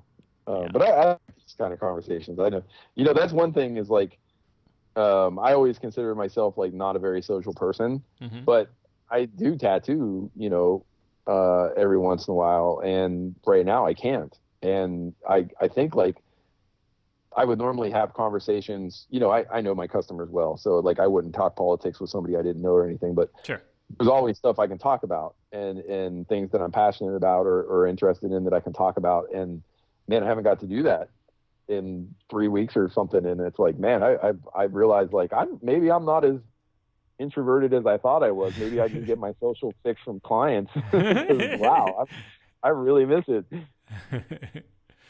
Well, I mean, yeah, I think we should do these more often, because this is pretty fun. You say that all the time. I know, but every time I'm like, when do you want to do it? You're like, let me check my schedule, and then I don't hear back from you. Yeah, well, we're here right now, aren't we? Yeah. So there you go. It didn't take too awfully long. Yeah. To get you to do it. I only asked every day. Oh, also, what? Yeah, because you like sometimes you don't text me too. Like the other day we were supposed to do it, you didn't text me. But you said I'll call you, and I said text me earlier too, to make sure in case I get to the studio earlier. And you never got a hold of me. I don't know, man. And I did send you a text. It wasn't related to the podcast, but I did send you a text and still didn't get anything back until this morning. Yeah, dude, I'm lucky if I can like understand where I'm at half the time. My days are always the same, so it's not hard for me. Yeah, nothing changed. I'm constantly thinking of fucking 5 different things, constantly scheming about something, and like it's like, oh, I'm doing that too. Yeah, I mean like I told you, I think that's been part of my problem lately is that I've gotten to that point to where like I have so many ideas, and I've seen this happen, and I've bitched about other people that I've seen them do it to themselves, where like you sort of kneecap yourself because you have all these ideas you want to pursue, which is cool, but you never finish any of them, you know, and that's where I'm like, I'm falling into that, you know, because I mean, I worked on the game for 2.5 years, a little over, and it's not far from being done. But then I started like half-assing pieces because I just got to that point where I was like, man, I this is all I've done. You know, I started to miss sculpting, and I started to miss, you know, painting different subject matter, and I just started to handicap myself. And it's like, man, that's a problem. Like, I want to be able to just commit, but I mean, that was obvious. To my defense, not an excuse, but to my defense, that was a huge project. Yeah. To build a game from the ground up, and totally. You know, it is almost done and will get done. It's not like I've abandoned the project, but boy, I get down on myself because I'm like, why don't I just finish that? Why do I have to jump on a, you know, graphic novel or learn a new style or pick up a new medium? Why can't I just focus on one thing? I just have too many ideas. So I definitely kneecap myself all the time. Yeah, it's like, dude, I'll like just like editing one episode of like Beyond Bizarro Go-Go, and I'm like, I'll only work on it for like 2 days, and it's like, I feel like I'm dying because it's like the same thing, and I'm like, I just want to be done with it. And it's like, I can't. Yeah. Like my attention span for one project is so bad. I think that has been my easiest reason for not doing the social media stuff, is because I'll be like, all right, well, I do one piece of art, but then I spend one day editing it, one day recording audio for it, you know, one day editing the audio for it. And then, so now instead of doing 4 pieces of art, I've done 1. And then I'm like, well, now I don't want to do this anymore. And then I give up on it. Cause there's been more false starts than I want to admit to with doing this stuff, you know? Uh-huh. And even now I'm fighting to not do it. You know, I'm just like, I don't want to do this. I could have gotten, you know, 3 more pages on my comic done, but instead I'm over here trying to edit videos for a Patreon. You know, and like, look, I do know people who are doing well because of all that stuff. Mm-hmm. But, you know, when I talk to these guys, they're like, well, you know, you pretty much have to just tell yourself you're going to take a loss for 3 years. And I'm like, well, that's great if you've got somebody bringing in another income, or you have a huge savings. Like, I destroyed my savings going to school. Mm-hmm. So it's like, I don't have 3 years to not earn income. Yeah. And then that puts a big problem on it, because it's like, well, that's kind of what it takes. It takes a long time to build up that following in most cases. And then it's like, then I get down on myself again, and I'm like, well, do I still want to even attempt this? Because I can't devote 3 years to doing that. Mm-hmm. Yeah, it's just like it's a young man's game, Dig. Yeah. You're young still. You got a shot. And I got an old lady and a kid. Don't act like you don't have a shot. Get out of here. No. I mean, as far as like you could do the whole struggle for 3 years and not really sink anything. You know what I mean? Oh, I see what you're saying. Yeah. Like I couldn't. That's what I mean by it. I couldn't. I just literally couldn't do that. I could not put my family through that. And so that gets very disheartening, because when you hear that's what it takes, which I believe, because everything takes sacrifice, mm-hmm. It's like, shit, man, I think I kind of missed the boat on that one. Yeah. Well, I mean, luckily, I don't know. I've been getting more into this like spiritual component, and it's like really, it's really good for my mental health, man. Like, I'm just like so chill about things now. It's like, I know that if I just keep doing what I'm supposed to, like keep creating, like somewhere along the lines it's gonna take off. I don't know how yet, but I know it is. So I don't know, it's a good spot to be in. Oh, I believe. Yeah, I'm not. I mean, I've sounded all poo-pooey during this, and it's easy to be poo-pooey when well, it's a poo-pooey time. I mean, you know, et cetera, et cetera. Yeah, that's what I mean. Like, but overall, I know I never doubt my abilities, mm-hmm. and there's always going to be, regardless of what evidence you put in front of me, there's always going to be that part of me that goes, if you do good work and you bust your ass, you'll get a job, you know? Mm-hmm. And that I have my whole life, you know, and I haven't always done the best work, but I've usually outworked everybody around me. Mm-hmm. And that alone has gotten me work. So I know that I can get work. My problem, like I said, on my end is more of an identity crisis. It's like, okay, well, if I want to work doing this, right? Let's say I want to pursue the more animated style, which alienates the majority of my fan base that I've spent 20 years building. I don't even know how to pursue that because the idea is like right now, because I have I do the realistic style. And so I know what art directors to contact. I know what companies to contact. I have a rapport with certain people. I've done this. I've done that. If I were to pursue this newer style, then it's like, okay, well, who do I contact? What kind of companies are even hiring for that? What art director do I talk to? Mm-hmm. You know, and it's not like this isn't stuff you just can't Google that kind of shit. You know what I mean? Yeah. So it's like it gets really a little overwhelming on one hand, because it's kind of like I just don't know what to do. I've been doing the same thing for over 2 decades. I don't really know where to go now. Yeah. Yeah, I feel you, man. Like someday, even though like I'm saying I'm all like Zen and like stuff now, it's like still like pretty much a daily like, all right, is this gonna be the day that I figure out what I'm doing, or nope, okay, well, maybe tomorrow. It's like it's tough, man. It really is. Like I mean, maybe we talked about this last time, but it's like the creative path is definitely not easy, but it's the most rewarding, Like I couldn't imagine myself doing anything else. No, I couldn't. I mean, I think that's what it takes to be successful as a creative too, is that like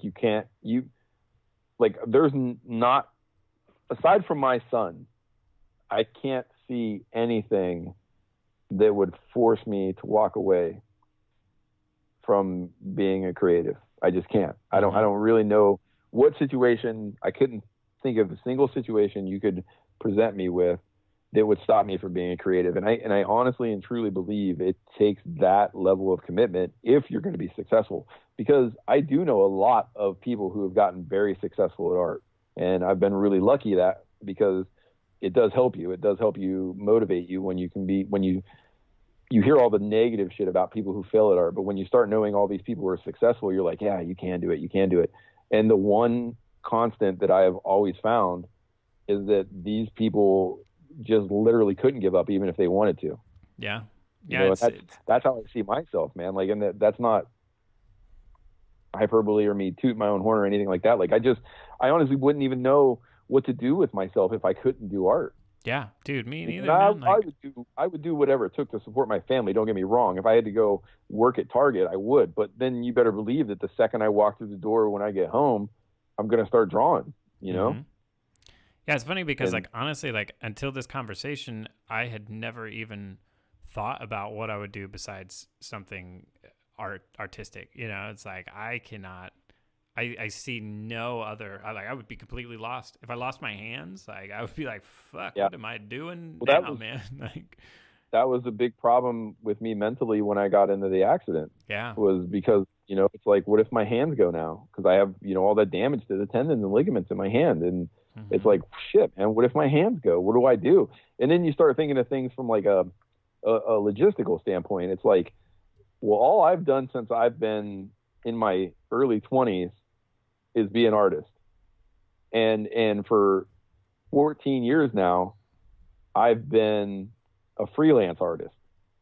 So you go like, well, if I went to get a job, who the fuck's even going to hire me?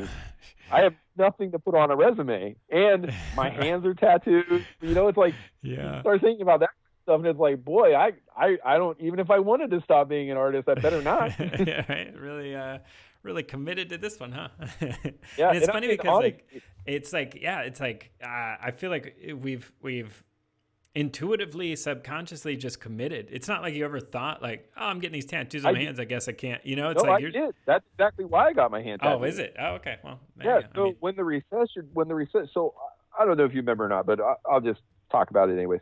Oh yeah, I think you did tell me this story last time, right? Yeah. So I had a corporate job, and I was working a corporate gig, and I had completely stopped doing art because I totally bought into that whole, hey, buddy, you gave it a shot. It didn't work out.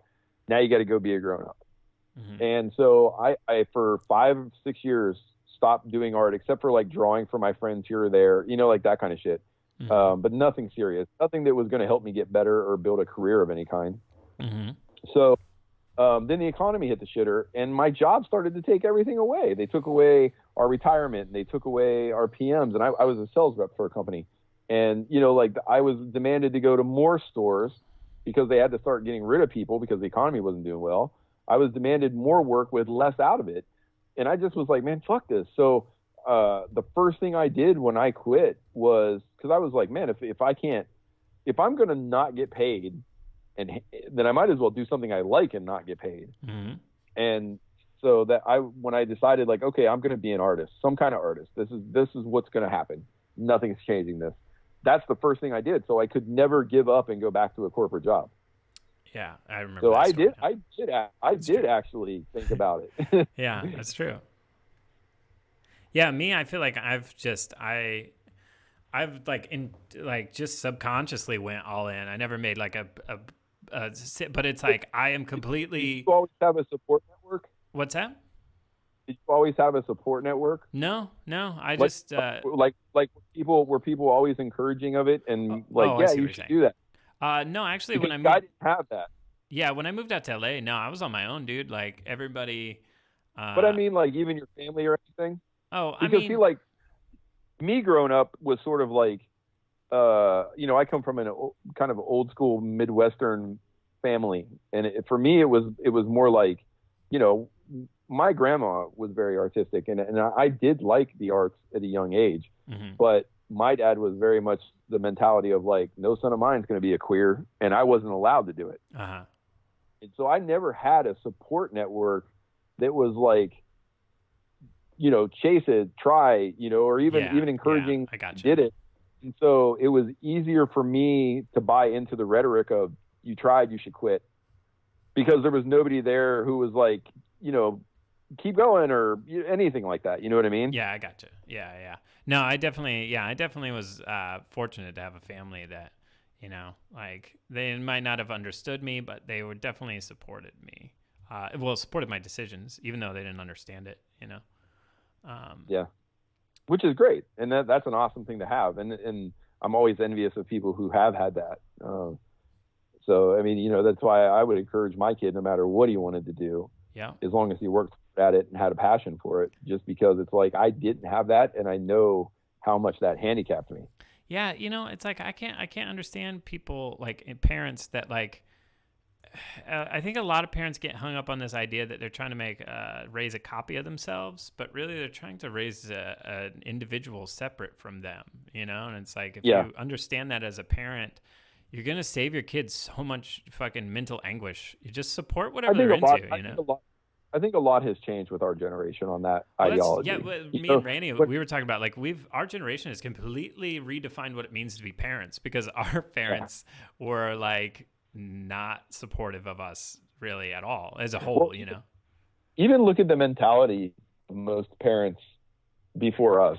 Like I'm 40 and I do not act anything my parents did at 40 or my grandparents did. You know what I mean? Yeah. Like it was like a whole different attitude on life, like just how stern they were and how serious everything was. And so, I mean, I think we're just completely different, but I think the other thing that really, really helps is we realize, I don't know how to say this.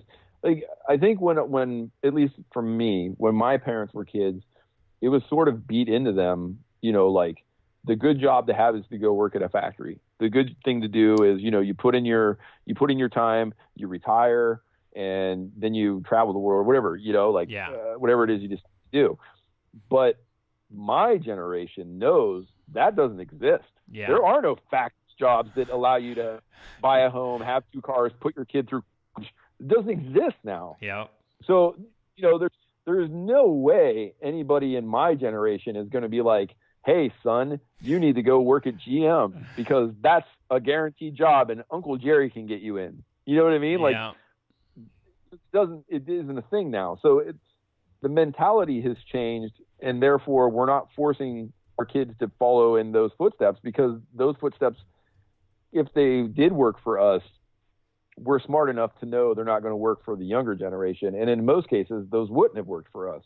Yeah. You know, because I was still in high school when the big crash hit, where they closed down, you know, the GM and all the steel industry in Ohio went out of business. And, you know, I remember, you know, I wasn't in high school. I had graduated, but I was like 16, 17. And I remember, you know, like my then girlfriend's dad being laid off, you know, and he'd been there for like 15, 17 years, you know, and it's just like, I remember when all that folded. And so there's no way that I would ever go to my kid, which was said to me by even my guidance counselors in school. There's no way I would go to my kid and be like, that's the secure thing to do. That's the responsible thing to do, because I lived through it and I know better. Yeah. But every generation before us, I mean, that's even how school's set up. And this is not a new thought by any means by me, but, you know, there have been a lot of people who brought it up that even our schools, they haven't adapted to the way things are today. Yeah. They were originally set up to put us in mind of being a factory worker. Yep. Absolutely. You know, the punching in, the having the lunch breaks, it was basically training for going to work at a factory. And now that stuff doesn't exist, but the schools haven't changed. Yep. And, you know, it's part of the reason why the kids are, you know, falling behind on stuff is because it's an antiquated system that doesn't work. Yeah. Yeah, dude, they need to be teaching like coding in schools and all kinds of shit, man. There's a guy, I think we talked about this last time, but Will.i.am is actually one of the biggest guys pushing that of all people. Oh, really? Because if I remember right, this was a long time ago now, but I think I remember reading that, like, he was on tour and he started to notice that in every other country, every other first world country, they were teaching coding to kids. And then he came back and was like, in the U.S., they're not, it's not even in the dialogue, you know? Mm-hmm. Well, you know, what's fucked up is like the, America, like, I mean, we should be teaching kids to be bilingual in like schools. Like, it should be options in, like, you know, and like, one of the only countries that doesn't do that. Yeah, and dude, you know, originally like the student loan program was developed so that it would help us like basically fight the Russians in like intellectual thought. Like, we were trying to better our society. But then all of the fucking loan companies have become like predatory, and now we're kneecapping America. Like, before we even start, crippling debt and predatory loan companies. It's like out the gate. One of my favorite things to hear is how, like, if we had like free college, it just wouldn't work. And I'm like, really? Because most of my friends have gone to college for free, because I have a lot of friends, you know, in other countries, and it's working fine over there. Yeah, I know. You know what? I have just as many friends who didn't go to college, because that's the other thing they say is, oh, our colleges would be overrun and everybody would go. No, they wouldn't. Yeah, there's a lot of people who would go, even if it's free. That's not for me. I'm not going to do that. Yep. But at least the people who did want to go would have that opportunity. Yep, and they wouldn't come right out of school with a bunch of fucking debt, man. Yeah, because, boy, how do you expect kids to pay that back? I don't know, dude. I'm still in debt, man. When I talk to my friends, you know, they basically are like, yeah, the minimum just comes out of my check every week, and I'll just do that till I'm dead. Yeah, pretty much. Like, it's insane. It's insane that we would even. I don't know. It's just insanity, man. And that's part of that systemic change that needs to happen, for sure. Yeah. There's a large part of me that wishes I could have gone to school when I was younger. You know, when I went to school and I seen all these young kids there, and I'm like, God, man, if I was young and able to go to school, I would be crushing it now, you know? Mm-hmm. But then there is a smaller part of me, because I don't think about it in a very, responsible way, but it is still there. There's that smaller part of me that's like, you know what, I'm kind of lucky I didn't go to school, because there's no way I would have had to take out loan after loan after loan after loan after loan to go to a good school and learn what I wanted to learn. You know, a lot of the kids that I went to school with, they come from, you know, pretty affluent backgrounds, and that's not even an issue. But I didn't, and there's no way I could have done that without taking out a million loans. And I'm glad that I didn't do that, at least, because chances are I was so ignorant of what was and what wasn't good or bad art that I would have went to a shitty school anyways. You know, I would have went to an art institute or something. But even if I didn't, even if I got lucked out and went to a good school, man, the amount of debt that I would have, I don't even know. I don't know. I've been really lucky and never really been in debt in my life. And man, I don't know how kids deal with that from a mental aspect. Mm-hmm. You know what I mean? Like, Yeah. could you imagine you're 20 years old, you get out of school, you're getting ready to go get your dream job, you find out that it's going to pay 65,000 a year if you're lucky starting out, and then you look at the bill you get every month on student loans. Like, mentally, I don't know how kids can handle that. Yeah, That would be it's not enough a good right feeling. there. I'll tell you, it sucks. Be, It sucks. It would be so disheartening. I honestly, I don't think I would be able to do it. I don't think I would be able to cope. No. It's almost like you do all the things you're supposed to do to have a chance for success, and then the system that's in place steps up and says, yeah, but you're never going to have success because we've put this huge hurdle that you can't possibly overcome in front of you. Yeah. And I think that's why, I feel like that's why, I mean, like, we've become so materialistic because, like, I think the system is set up to keep rich and famous people. We idolize them. Their lives must be so great. Oh, I want to strive for that. And then it's this carrot that's dangling, because if I had money, my life would be better. I would feel fulfilled.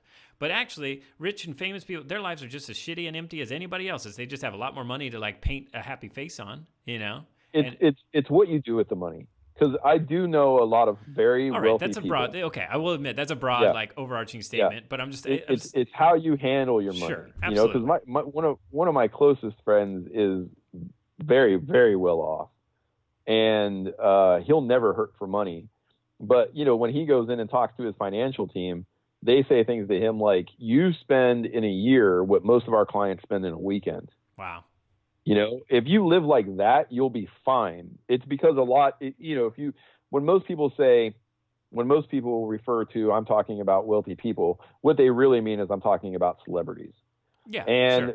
when you're talking about celebrities, which are not even close to the wealthiest people in the world, when you're talking about celebrities, that comes with a whole bag of garbage of most celebrities have it in their heads that you have to uphold a certain look, a certain aesthetic, a certain this, a certain that, in order to be relevant in that microverse. Yeah. Which isn't true, because there are those that, especially ones that live outside of the country, that show that's not the case. But even here, like, you got guys like Keanu Reeves, however you feel about him as an actor, he, for what he's worth, he lives so far below his means, and the guy just lives a total stress-free life because of it, because he doesn't feel he has to uphold that Hollywood standard. You know, when you want to look at, well, I think, that's you're touching on what the point I was trying to make is that Hollywood standard, that, like, that materialism, that need to uphold some kind of bullshit something is what people chase. It's like the normal people are chasing that, so then they buy things to make themselves feel better, even when they're not rich. It's like, why we have a materialistic society? You know, it's like the idea of things make you happy is something that so many people chase. But they're getting kneecapped from the gates, because if they were to achieve that, they would realize that there is no fulfillment in the things. No. But why, you know, that's... Yeah, at the same time, the only reason I kind of butted in and said anything when you brought that up was because at the same time, you know, like, I grew up poor, I grew up homeless, I had to live under a bridge for a while. And I can tell you that were we to have financial stability, a lot of the turmoil in my young life would not have happened. So that was the only reason that I came in, because being wealthy and successful doesn't mean you're going to be as miserable as everybody else. If you're as miserable as everybody else, you did it to your damn self. Sure. Yeah. Okay. Yeah. I mean, and you're right. It is. That's like that was a bold example of the point I was trying to make, because it's definitely an overstatement. But you get what I'm saying. Is like the materialistic society. A lot of people believe that. And I think especially in this new era of social importance, I think even more so. Yeah, you know, like the influencers, and you know. Yes, yeah, because now it's like, oh, I have to look this way, and I have to do these things, and I have to have those things, or I'll never get enough followers to be Kim Kardashian, or, you know, whatever. And the only reason that I'm singling her out. One is because everybody knows who she is, but the other is because of that study that's been well publicized, where they asked young people what they wanted to be when they grew up, and the number one answer by most little girls was Kim Kardashian. Yeah. Yep. You know, and they compared that to studies of like where girls would say things like, I want to be a nurse, or I want to be this, or I want to be that. Those aren't the answers that are given nowadays. Mm-hmm. And so when you put that kind of importance on that kind of aesthetic and that sort of lifestyle, and that's what you think is success and what you think is wealth and happiness, then that even becomes amplified even more so on the material side, because now it's like, well, Kim's doing this. You know, I don't want to keep using her name. So-and-so's doing this. And so now I have to do that. And so it's even more so amplified, you know? Yep. And then it creates these things like the fast fashion industry that are actually destroying the planet because of they're like, oh, some celebrity wore this, so let's make a really cheap knockoff version with it. And then like that's like bullshit clothes anyways. And it like literally like if viewers don't know about it, the fast fashion industry is another, it's plaguing the environment. It's like horrible for the environment. And it's like, it's just one of those things that's like, it's so ridiculously absurd. It's like, do we need that? No, we don't. We don't need that, you know? But it's like huge, and it's fucking things up hardcore. I mean, that's a lot of a young person thing too, though, right? Because like, I think for most adults, not all, but for most adults, you sort of hit that age. For most normal adults, I don't want to say like celebrities and stuff like that, people who feel like they have to uphold a certain image. But for most normal adults, you kind of hit that age where you don't care so much about fashion anymore. Mm-hmm. You know what I mean? Or you get your own style, and then a lot of times that isn't influenced by what's the hottest thing out right now. I think it's a lot of young people. Oh yeah, definitely. The people that are susceptible to that, the influencer influence. Yeah, that's why, you know, it's like, that's honestly like one of the biggest reasons that I want to kind of like blow up and make a name for myself, is because like people, no matter what, if you do something that resonates with people, they put you on a pedestal no matter what. Yeah. And it's like, I'm not interested in the pedestal. I'm interested in the platform, because I want to show people, like, I want people to hear my message of like, look, man, like, I'm not better than you. Like, I want to pull people up to that platform and show you like, look guys, like, we're all in this together. Like, I'm just a dude. Like, this is what's important. Like, find your own way. Like, you know, like, this is the message I'm trying to promote. And that's the only, like, one of the big driving factors of why I even want to make a name for myself, you know? Yeah. I mean, my main driving factor is because I just want to start a nonprofit that allow kids who grew up in my situation or similar. Mm-hmm. I can't say, I mean, everybody has their own thing, but in a situation similar to mine, to have the opportunity to go to a place like Watts before they're 40. Yeah. I mean, that's my main reason for wanting to be that. I mean, obviously I want to provide a good life for my kid and Ashley and whatnot, but that's going to happen regardless. Like right now things are shit, but I know they're going to get better. And, you know, we've never really, as bad as things have gotten in the last couple of years since I got out of school, things have taken a huge financial downturn. But it's still never been to the point to where it's been like, oh, we might end up homeless, or any of the shit that I had to put up with as a kid, you know? Yeah. So, but I would say, aside from providing for my family, the number one reason why is because I really want to be able to give kids who, you know, not only don't have the opportunity to do a school like I did, but also, even if they had the opportunity some magic way, wouldn't even know. Like, I didn't find out about Watts until I was 36, mm-hmm. you know, and I lived in his backyard basically and didn't even know. And so it's like, I want to give that opportunity to somebody.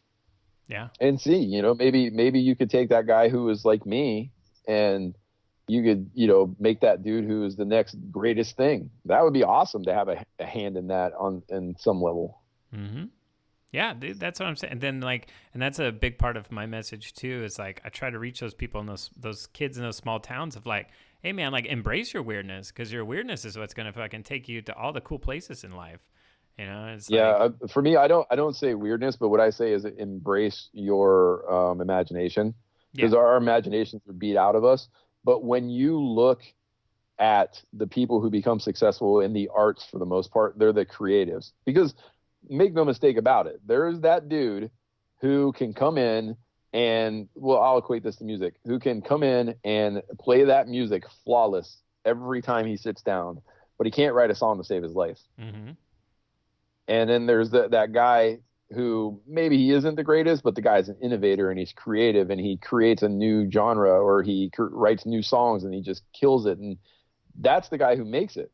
That's not to say the other guy doesn't do well, but he's not necessarily the guy who's going to be desired, sought after, and taken on the road. Mm-hmm. You know, or in the case of like in my world in art, it's a lot of like the great artists are the guys that end up getting hired after the guys with the great ideas lay the foundation. Mm-hmm.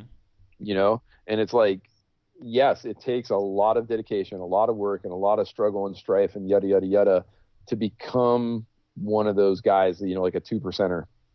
But if they don't have any ideas, they're always going to work for somebody else. Mm-hmm. You know, and the guy with the idea is going to be the guy who is going to end up hiring them. Yeah. Or, you know, and then that's the thing. That's one thing that, like, being around a lot of tremendous artists showed me, was how few of them actually had ideas. And then I was like, shit, man, I got 7 notebooks of ideas. Like, I'm never going to compete with these guys on a technical, because they're amazing and they've had decades more experience than me, but they're not even trying to put out their own ideas. And that's where I might have a chance, Mm-hmm. you know? And so I always tell people, like, I mean, it took me a long time to realize that. And, you know, I always just thought you had to be the best artist out there. And then I realized, like, man, a lot of the guys that I look up to, they're not the best artists out there. They were just guys who had the ideas that I thought were the coolest. Mm-hmm. Oh, well, on that note, I've got to go eat them. I'm getting hungry.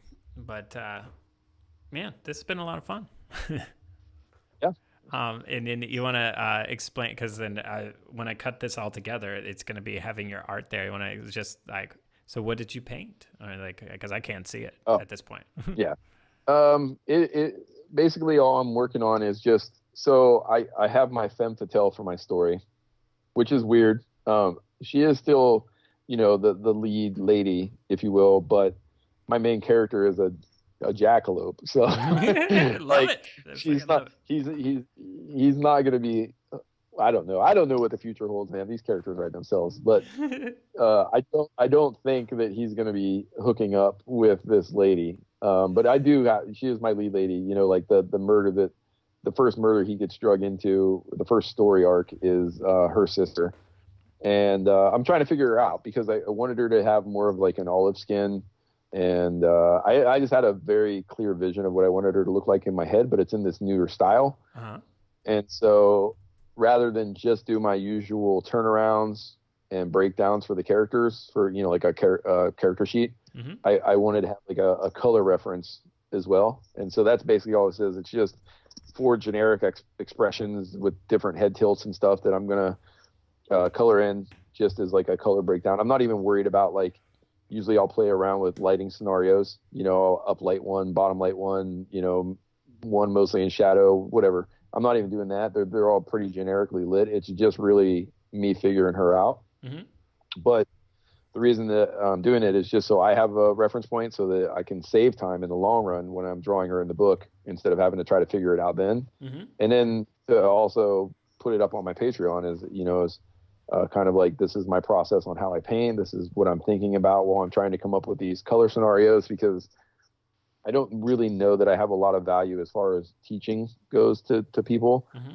other than I know I have a very unique perspective on color. Mm-hmm. And so Absolutely. Most of what I'm going to talk about on there is going to be, you know, the ways that I come up with the colors that I come up with, how I lay them down, how I think about them versus a lot of what you're told of how you should think about it, et cetera, et cetera. So that's all this is. It's just really a breakdown of this character. And, you know, I've had her look kind of cemented for a while. I knew what I wanted her to look like, but I just didn't know what her colors would look like and things like that. Cool. So where can people find you on the net so they can learn some Cecil Porter stuff? Where do you put your tutorials at?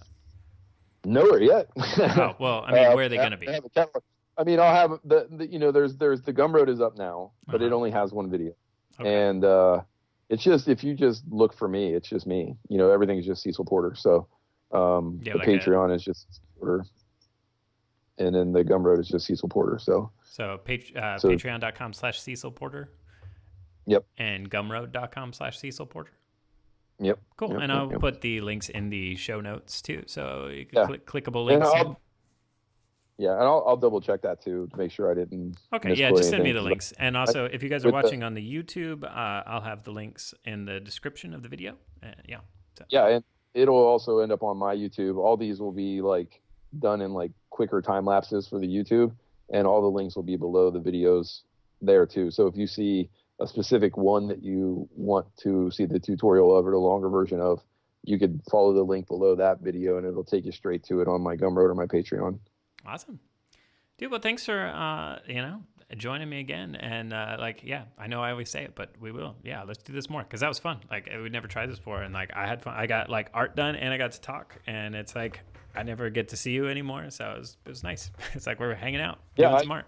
I think I told you last time, like I did this a couple times with buddies or acquaintances or whatever for various things, and it was always kind of fun because I'm used to talking while I'm drawing anyways, Mm-hmm. and then it allows me to feel less guilty about not getting something done, and it also it always makes for a cooler video, I think. Yeah, I had a my painting was I have this. So there's these the bouncers. So Demon Shitfacer, the Jackie Dan hands, the guy that you tattooed on me. Yeah.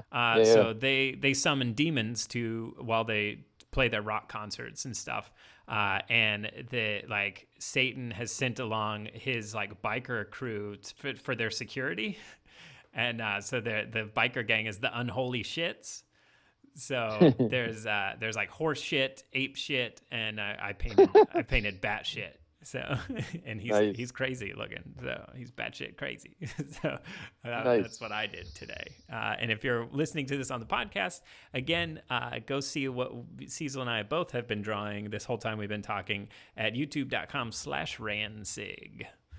And then where else can people find you online, dude? Well, it's just look up my name. It's my name for everything. It's my name for YouTube. It's my name for Instagram. It's my name for everything. The Instagram is the artwork of Cecil Porter or Cecil Porter Studios. There's two. And then the YouTube is just my name. Awesome. So it's pretty easy. It's pretty easy to find me. If you're interested in finding me, you won't have a hard time. Right on. Well, thanks so much, dude. This has been really fun. Yeah, man.